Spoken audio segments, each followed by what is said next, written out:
We started a label because me and my partner Mark, we'd done a tune and we didn't have no one to release it. There wasn't no big plush offices, it was just like you'd press up 1,000 tunes, get in your car, go around the shops, lift up the back of your boot, sell the tunes, and everyone was on that vibe. Hardware, you ready? Ready! Easy. Hardware, you ready? Welcome to TOV. Take you back, show the shop. Basically got all our back catalogues and all our 4 labels, all up on the shelves, all catalogue numbered up. Got people like coming down here and hiding in here and taking all our records.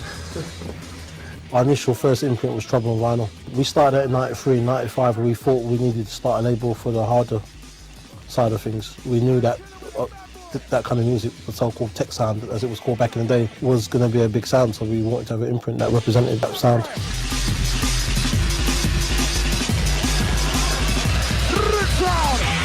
I'm basically label manager, running the labels with Clayton, doing all the manufacturing, making sure the releases come out on time and that everything goes to plan. If there's any mistakes in pressing or mastering, that it gets sorted. Collect the tests, get promos done, go to SRD, promotion to all the shops around the country. Getting the artwork done, getting it proofed, getting it printed. It's more work than you can think of, really. Also do press, making sure the banners get done, get up on the websites, e-flyers, and to magazines and things like Coded Streets, making sure adverts get in there. Smoke lots of cigarettes. A&R, and yeah, well, me and Clayton both do that. We mostly use AOL Instant Messenger. I'm normally on there constantly, getting tracks off everyone, basically.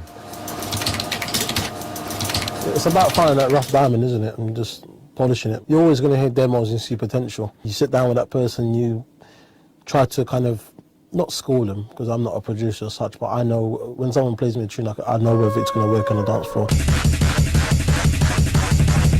Selector! I don't want to have too much artists, you know what I mean? I just want to have a crew that, when you think of the artist, you think of the label. When you think of the label, you think of the artist, and the two go hand in hand. Met Clayton down Music House many years ago. The infamous Music House where you cut your dub plates. He was like giving us tunes to cut and stuff like that. And one of his favourite tunes happened to be one of Ink's tunes at the time. And he said like one of his favourite tracks was a tune by the Architects, he said at the time. And obviously I instantly knew he was talking about Architects, which is us, me and J-Dub. The thing with Hardware is a lot of us are friends as well, outside of the music. It's not just a thing where we just link up just to make tunes and talk about hardware and stuff like that. We hang around each other outside of like the work and music and stuff. When you do go in the studio, we know each other a lot better than say if we just met down here and we try to work together then. What's the mix? Lies for our next night, down at the end on April 1st, if you want to invite in. It's our 6th album basically, but it's also our 10th anniversary. So, I just wanted to do something to let people know we've been in this thing. We're not just Johnny Come Latelys, we've been here for 10 years. It kind of represents what Hardware's about now. Groove Riders mixed the future tracks, so to speak, all the tracks on the vinyl. Locks in Ink have mixed the kind of retrospective, the history lesson we called it. If you've just learnt about Hardware, listen to the CD that them two have mixed and you'll see how it started to where it is now. Downstairs. I'll show you the studio. This is where all the anthems were made back in the day. This is where all bad companies used to record down Future Forces. At the moment I think we've got Sway doing his album down here. Right, and through to the office. Whoa! I am me, man! This is Yoko. Hello, Yoko. One keeps everything in order, makes sure you're doing everything properly. Also responsible for all the signs you put everywhere.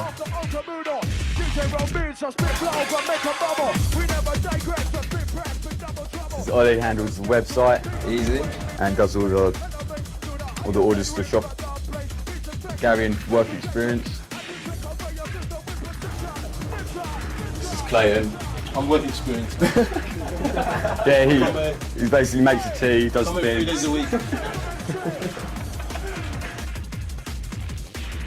This is my folder of tracks that I've got in over the last couple of weeks.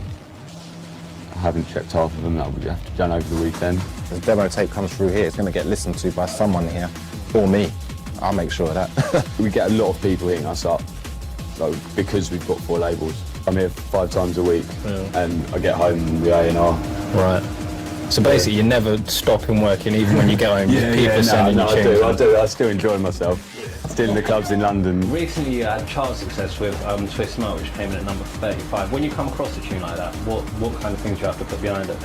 It's long-winded, man. I think that kind of showed us what you have to do to actually get a tune that far. You do a video for it. You got to do a big poster campaign. Then you got to get like PR companies involved, pluggers for radio. It is long-winded, man. You know what I mean? But it was a good experience. It kind of showed us if we do get something that maybe can chart again, we know exactly what to do. There is a focus on the business side and not just about getting the tunes and locking them off. You know, there is that whole other side to it, getting the business sorted, getting contracts sorted, getting the music played, getting it on various CDs, compilations. I can just concentrate on my beats knowing that the business side of things is going to be dealt with. As a label manager of like 4 labels now, the whole internet thing, that has taken a big slice out of sales and stuff. What's your attitude to that? You know, everyone in drum and bass is bitching about the fact that people are downloading tunes, but as a organisation, we're not giving people the chance to buy MP3s. We're setting up our site in the next month or so where you can purchase our MP3s, so at least give people the opportunity. Then if they still download, then you can bitch about them not actually buying it, but you've got to move with technology, and if you don't, it'll just run you over. I'm looking for the future. We've been here for 10 years and I want to be here for another 10 years. And in order to do that, you need to find artists that you think have got album potential in them, because that's where the money is. Everyone knows that you can't really make money off 12 inches no more, so it's about finding the artists that you think can eventually give you an album. Drum and bass producers are the most talented producers in the whole of dance music. I don't care what no one says. The technology is always moving, and the way they embrace the equipment and they push the equipment to the maximum. There ain't nothing out there like that. We've got a night down at the end tonight. Looking to be good. What kind of thing do you do of a Friday before a party? Make sure all the DJs are all sorted, they know all their times. Yeah, better now though, yeah? You come down tonight, yeah? Loads of people right now hitting me up, probably asking for guest list for tonight's event. Giving away some tickets earlier on Drum Bass Arena and Dogs and Acid. Speak to the end, make sure everything's going alright. Yeah, man. Okay. And yeah, wait around for a taxi to get us to go up there, basically. When the end first opened, it was like the Super Club. Our first night was July '97. I think the night was called Technology. It was like a No U-Turn versus Hardware, and Ed Rush and Trace and Bailey and Future Forces. From there, we just took up a bi-monthly residency, and we've been there ever since. It's like our home ground there, man. It's like, and a lot of the DJs that do play for Hardware, it's their favourite club to play in, because I know it's mine. Still, to me, it's my favourite club, not just because I do nights there, but I just like the layout and the whole vibe about it. The club actually just suits the sound. It seems like it was just made for our music in the night. There is definitely a buzz before any Renegade Hardware down at the end. I try and go in and play as fresh as possible. The crowd comes to hear new stuff, so I try and give them what they want, basically. New stuff, hard beats, musical beats. As long as it's fresh and it's raw, it's all good. Any DJ who's playing down there, if you call them, a couple of days before, the week before, they're on it. They're getting their tracks together, making sure they've got, the ammo, basically, to go down there and blow up the spots. Yeah, you're going to come in there armed up, man. You're going to go down there and hear beats that you probably wouldn't hear nowhere else, and I think the DJs dig that much deeper. You've got to draw that special tune, and it's underground. It's a little cult following, man. Left the OV, got everything ready, packed in the car, and we're off to the club, basically.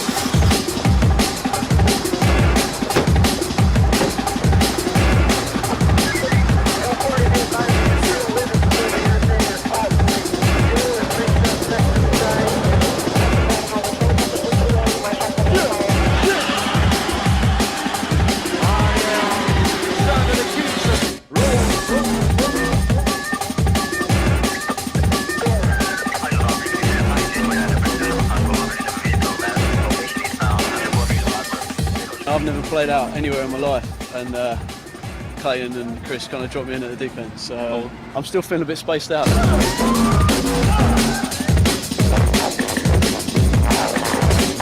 Playing stuff from the Horsemen like Ink, stuff from Dylan, Tech Itch, Outlook, Stranger, Gremlins, obviously some things from the Hardware album as well, so pretty much everybody, man, trying to represent everybody who sorts me out music, you know what I mean, because people go down expecting to hear that tune.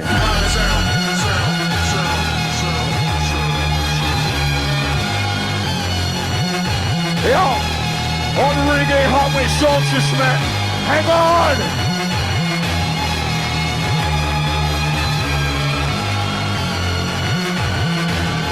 Yo, Keisha, whip it down!